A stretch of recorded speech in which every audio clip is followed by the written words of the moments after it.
Bismillahirrahmanirrahim. Today we will discuss about the renal physiology, chapter number 26.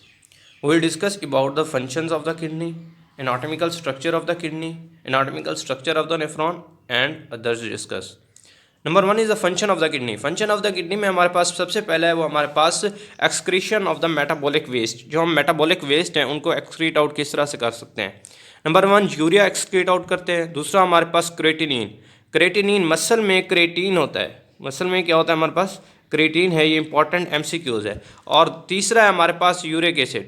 Uric acid किस तरह से बनता है? ये न्यूक्लिक एसिड की डिग्रेडेशन होती है तो हमारे पास यानी कि प्यूरिन पाथवे होता है डिग्रेडेशन, उसमें हमारे पास यूरिक एसिड बनता है. नंबर फोर्थ है हमारे पास हीमोग्लोबिन बिलीरुबिन, यानी कि हीमोग्लोबिन की जब डिग्रेडेशन होगी तो बिलीरुबिन बनता है. नंबर सेकंड है regulation of the water and salt. और regulation of the water and salt क्या है? जब हमारे पास बॉडी में वाटर कम है तो हम उसे एब्जॉर्ब करा देते हैं, अगर बॉडी में वाटर ज़्यादा है तो उसे एक्सक्रीट आउट करा देते हैं, यानी कि हमारा किडनी रेगुलेट कर रहा होता है. Number third is the regulation of the arterial pressure. Arterial pressure किस तरह रेगुलेट होता है? हमारे पास अगर ब्लड वॉल्यूम कम है, यानी कि सोडियम का लेवल क्या है? कम है. अगर सोडियम का लेवल कम है तो हमारे पास किडनी में सेंसर सेल्स होते हैं जो कि हमारे पास रेनन रिलीज करते हैं. ये रेनन हमारे पास क्या है? कटर है, ऐसे कट कर देते हैं. हमारे पास लीवर से जो एंजियोटेंसिनोजिन आ रहा होता है वो उसे एंजियोटेंसिन 1 में कन्वर्ट कर देते हैं. और जब हमारे पास एंजियोटेंसिन 1 है, ये जब लंग्स में जाता है तो वहाँ पर हमारे पास एस होते हैं, वो किस्म को कन्वर्ट कर देते हैं एंजियोटेंसिन 1 को एंजियोटेंसिन 2 में. और जो हमारे पास एंजियोटेंसिन 2 है वो हमारे पास एज अ पावरफुल वेजोकंस्ट्रिक्टर है.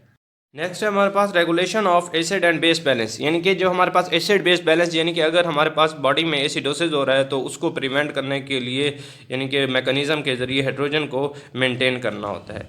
तो हमारे पास है नेक्स्ट है regulation of the erythrocyte production. ये हमारी वीडियो वॉच करें कि हमारे पास जो ब्लड फिजियोलॉजी में वीडियो है कि भाई एरिथ्रोसाइट किस तरह से प्रोड्यूस कर रहे हैं, तो इधर ही बता दिया जाता है थोड़ा सा कि वह हिपोक्सिया के ज़रिए हमारे पास रीनल में सेंसर सेल होते हैं, वो हमारे पास एरिथ्रोपोइटिन रिलीज़ करते हैं. और जो हमारे पास एरिथ्रोपोइटिन है ये हमारे पास आरबीसी की प्रोडक्शन इंक्रीज़ करा रहा होता है. Number 6 is the regulation of the vitamin D. किस तरह से हमारे पास विटामिन डी मेनली फॉर्म होता है. जो विटामिन D3 की फॉर्म है वो हमारे पास किडनी में फॉर्म हो रही होती है. तो हमारे पास किडनी में हमारे पास अल्फा 1 हाइड्रोक्सिलेज एंजाइम होता है जो कि हमारे पास कैल्सी डाइओल को कैल्सी ट्राइओल, ये हमारे पास हाइड्रोक्सिलेज है तो डाइओल है, यानी कि 2 ओल, यानी कि 2 हाइड्रोक्सल ग्रुप में एक तीसरा ऐड हो जाएगा तो हमारे पास calcitriol. Next we will discuss about the anatomy of the kidney. Anatomy of the kidney में सबसे पहले हम देखेंगे ये हमारे पास है यूरिटर और ये हमारे पास है रेनल पेल्विस. और जो हमारे पास रेनल पेल्विस किस में तब्दील होता है, यानी कि रेनल पेल्विस हमारे पास आगे देखेंगे वो मेजर कैलेक्स होता है. और मेजर कैलेक्स के बाद ये हमारे पास माइनर कैलेक्स है. माइनर कैलेक्स के बाद ये पेपिला. माइनर कैलेक्स के बाद ये क्या होगा? पेपिला. और ये हमारे पास पिरामिड है. अगर हम इसके बाहर का स्ट्रक्चर देखेंगे तो ये जो दिखाया हुआ है ये कैप्सूल ऑफ द किडनी है. क्या है? Capsule of the kidney. और ये हमारे पास रीनल कॉर्टेक्स का है और ये जो है हमारे पास रीनल मेडुला है. These are all discuss about the anatomy of the kidney. Next we will discuss about the blood supply of the kidney. Blood supply of the kidney में हमारे पास नंबर 1 है renal artery. Renal artery enter होती है हमारे पास renal pelvis में, तो ये बाद में किस में कन्वर्ट हो जाती है? Segmental artery. नंबर 2 पे सेगमेंटल आर्टरी. अब जो हमारे पास सेगमेंटल आर्टरी किस में कन्वर्ट हो जाती है? Interlobar artery. ये हमारे पास 2 लोब हैं तो इन दोनों के दरमियान ये जो 3 नंबर पे है इंटरलोबाल आर्टरी. और ये हमारे पास जो 4th है यानी कि ये आर्कुएट बना रहा है, ये हमारे पास आर्कुएट आर्टरी है. और जो हमारे नंबर 5th पोजीशन पे हमारे पास है interlobular artery. These are all discuss about the blood supply of the kidney. Next we will discuss about the cortical nephron और जक्स्ट्रामेडुलरी नेफ्रॉन. ये इंपॉर्टेंट एसईक्यूज है, इसको मेमोराइज कर लेना है. ये जो हमारे पास यूनिवर्सिटी एसईक्यू है वही आता है. तो ये हमने कॉर्टेक्स का पार्ट दिखाया हुआ है और ये हमारे पास मेडुला का पार्ट है. अच्छा, जो हमारे पास कॉर्टेक्स का पार्ट है तो हमारे कॉर्टिकल नेफ्रॉन का जो हमारे पास ग्लोमेरुलस है वो हमारे पास कॉर्टिकल रीजन में होगा, यानी कि कॉर्टेक्स में होगा जो हमारे पास ग्लोमेरुलस है.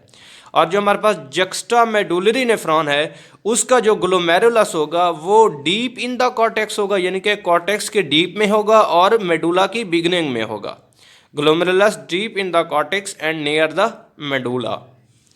नंबर 2 है हमारे पास पेरीट्यूबुलर कैपिलरीज। इसकी क्या होती हैं? पेरीट्यूबुलर कैपिलरीज होती हैं, जबकि जक्स्ट्रा जो मेडुलरी नेफ्रॉन है उसकी स्पेशल पेरीट्यूबुलर कैपिलरीज होती हैं, जिन्हें हम क्या कहते हैं? वाजा रेक्टा।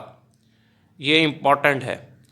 और हमारे पास जो कॉर्टिकल नेफ्रॉन है उसका शॉर्ट लूप ऑफ हेनले है और जक्स्ट्रा मेडुलरी का हमारे पास लॉन्ग लूप ऑफ हेनले है।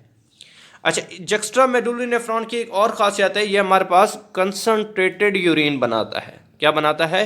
Formation of the concentrated urine. Next we will discuss about the anatomy of the nephron. Nephron की एनाटॉमी। तो ये हमारे पास जो नेफ्रॉन है वो हमारे पास functional and structure unit of the kidney है। इसमें हम देखेंगे जो हमारे पास स्ट्रक्चर बन रहे होते हैं। Number 1 is the glomerulus. ये हमारे पास एफरेंट आर्ट्रियोल है, ये एफरेंट आर्ट्रियोल है, ये हमारे पास ग्लोमेरुलस है। और ये हमारे पास क्या है? बोमेंस कैप्सूल। और इसके बाद जो नंबर 1 पोजीशन पे ये हमारे पास कन्वोल्यूटेड स्ट्रक्चर नज़र आ रहा है, जिसे हम क्या कहते हैं? पीसीटी, यानी कि प्रॉक्सिमल कन्वोल्यूटेड ट्यूब्यूल। और इसके बाद ये चेंज हो जाता है descending loop of the Henle. और जो हमारे पास ascending loop of the Henle है वो हमारे पास 2 किस्म का होता है। एक तो हमारा thin ascending loop of the Henle, number 4 is the thick ascending loop of the Henle.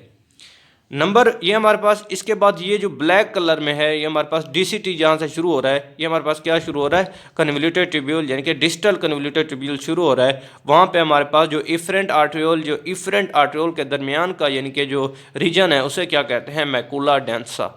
ये बहुत ज़्यादा इंपॉर्टेंट MCQs है।